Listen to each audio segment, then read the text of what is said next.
بسم اللہ الرحمن الرحیم۔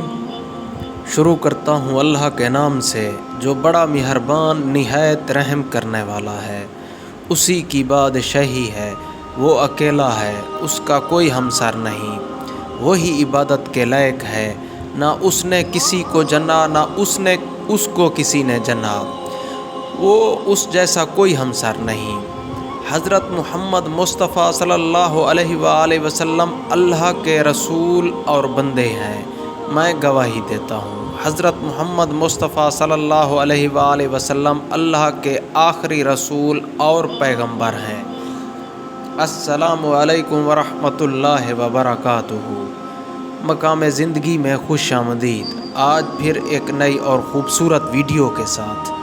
آج کا جو عمل ہے یہ بہت بہترین اور باکمال عمل ہے، یا ربنا۔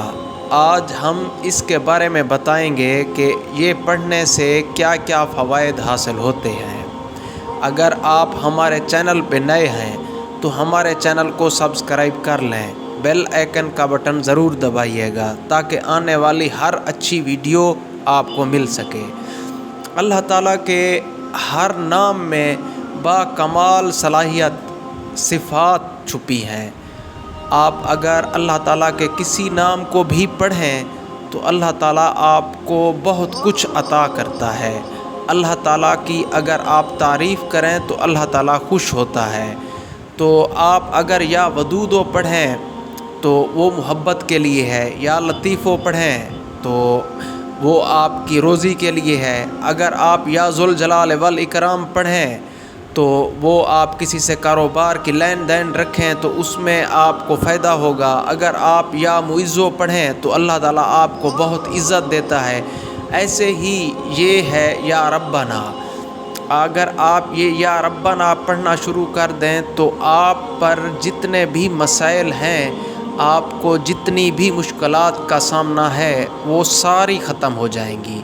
اگر آپ یہ پڑھتے ہیں کہ آپ کا کوئی گھر سے چلا گیا ہے، آپ کا گھر سے کوئی بھاگ گیا ہے، یا آپ کا کوئی گھر سے ناراض ہو کر چلا گیا، آپ کا شوہر یا آپ کی بیوی یا آپ کا کوئی بچہ گھر سے چلا گیا ہے، تو آپ 2 رکعت صلاۃ حاجت پڑھیں اور اس کے بعد آپ 33 بار رات کو شام کو سوتے وقت آپ پڑھ کے اپنے اوپر دم کر لیں، اپنے ہاتھوں پر پھونک مار کے اپنے پورے جسم پر اپنے ہاتھ مسل لیں اور اللہ تعالیٰ سے دعا مانگیں کہ اے اللہ ہمیں ہمارا ملا دے، ہمیں ہمارا لوٹا دے۔ آپ اللہ تعالیٰ سے دعا مانگیں گے، اللہ تعالیٰ آپ کو عطا کر دے گا۔ اگر آپ کوئی چیز ڈھونڈ رہے ہیں اور آپ کو مل نہیں رہی، کوئی فائل ہے، کوئی کاغذ ہے، یا کوئی بھی گھر میں چیز رکھی ہوئی ہے تو وہ آپ کو نہیں مل رہی، تو آپ یا ربنا پڑھتے رہیں، آپ کے سارے گھر والے پڑھتے رہیں تو انشاءاللہ تعالیٰ وہ چیز آپ کو مل جائے گی۔ اگر کوئی آپ سے نفرت کرتا ہے اور آپ چاہتے ہیں کہ وہ آپ سے نفرت نہ کرے، آپ کے پیار جیسے پہلے تھے ویسے بحال ہو جائیں، آپ کے رشتے جو پہلے تھے ویسے بحال ہو جائیں، تو آپ یا ربنا آپ رات کو پڑھ لیں 33 بار اور تصور وہی کریں اور دعا مانگیں۔ آپ 2 رکعت ضرور نماز پڑھیں، نفل آپ دعا مانگیں اس میں بھی، اور پھر آپ یہ عمل شروع کر دیں۔ آپ دیکھیں گے کہ 1 ہفتے کے اندر آپ کو نتیجہ مل جائے گا۔ اگر آپ کو کسی کام میں کامیابی نہیں مل رہی اور آپ کامیابی کے لیے پڑھ رہے ہیں تو اس میں بھی آپ کو کامیابی ملے گی۔ آپ نے کوئی مقدمہ جیتنا ہے یا آپ کا کوئی کیس چل رہا ہے اور آپ ناحق ہیں، آپ بے گناہ ہیں، تو اس کے لیے آپ پڑھ سکتے ہیں۔ اگر آپ پڑھ رہے ہیں، اگر آپ طالب علم ہیں اور آپ کو لگتا ہے کہ آپ کے پیپر اچھے نہیں ہوں گے یا آپ کا رزلٹ اچھا نہیں آئے گا، تو آپ پیپروں سے پہلے بھی پڑھ سکتے ہیں۔ اگر آپ نے امتحانات کے بعد آپ نے یہ سنا ہے عمل اور اس کے بعد آپ پڑھتے ہیں تو آپ کا رزلٹ انشاءاللہ اچھا آئے گا۔ آپ کسی بھی اچھے کام کے لیے اسے شروع کر دیں تو آپ دیکھیں گے کہ آپ اس میں کامیاب ہو جائیں گے انشاءاللہ۔ اور آپ نے یہ پورے وثوق کے ساتھ پڑھنا ہے اور آپ نے پورے یقین کے ساتھ پڑھنا ہے۔ آپ اللہ تعالیٰ سے جب مانگیں تو پورے اعتماد اور یقین سے مانگیں۔ آپ بے یقینی سے مت مانگیں، آپ کا دھیان ادھر ادھر نہ ہو مانگتے ہوئے، آپ کا دھیان اسی پر ہو، اسی کام پر ہو، اسی بات پر ہو۔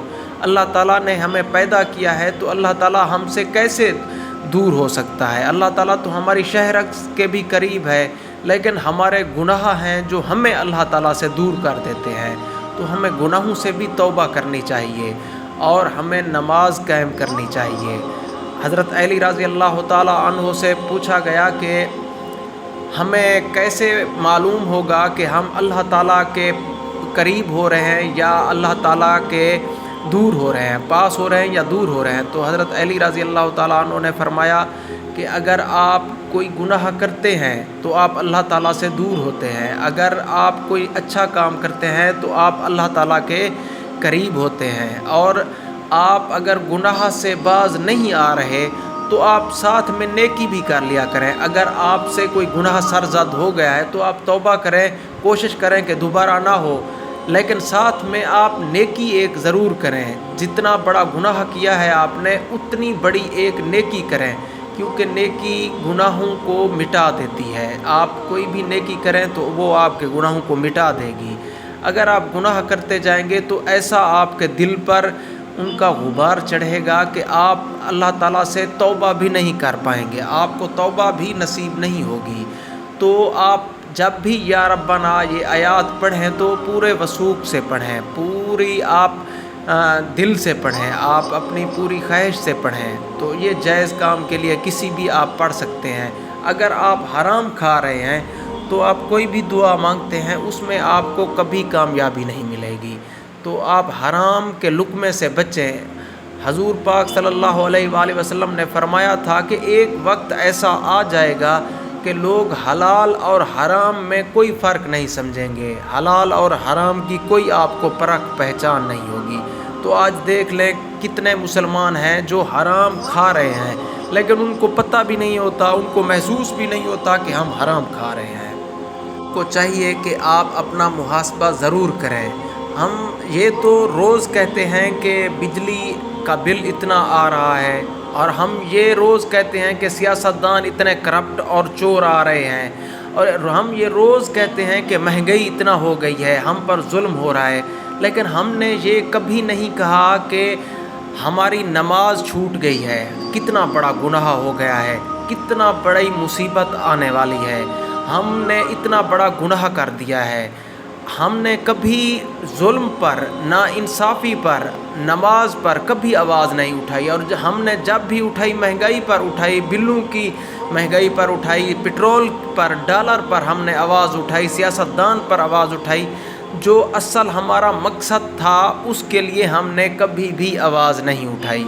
ہمیں دیکھنا چاہیے، ہمیں سوچنا چاہیے کہ ہمارے اور نقصانات کتنے ہو رہے ہیں جو بہت بڑے ہیں، اور انہی کی وجہ سے یہ نقصانات اور ہم پر گناہوں کی وجہ سے بوجھ بن کر ہم پر یہ برس رہے ہیں، یہ ہم پر پڑ رہے ہیں، یہ ہمارے گناہوں کا بوجھ ہے۔ تو ہم نے کبھی اپنے گناہوں کے بوجھ کو اتارنے کی کوشش کی ہی نہیں ہے، کبھی ہم نے سوچنے سمجھنے کی ضرورت ہمیں آئی ہی نہیں۔ آپ کوشش کریں کہ آپ حق حلال کا کھائیں۔ تو اگر آپ کو یہ ویڈیو اچھی لگی ہے تو اس ویڈیو کو لائک ضرور کیجئے گا، اپنے دوستوں کے ساتھ شیئر اس کو ضرور کیجئے گا۔ آپ اپنا خیال رکھیے گا۔ اللہ حافظ۔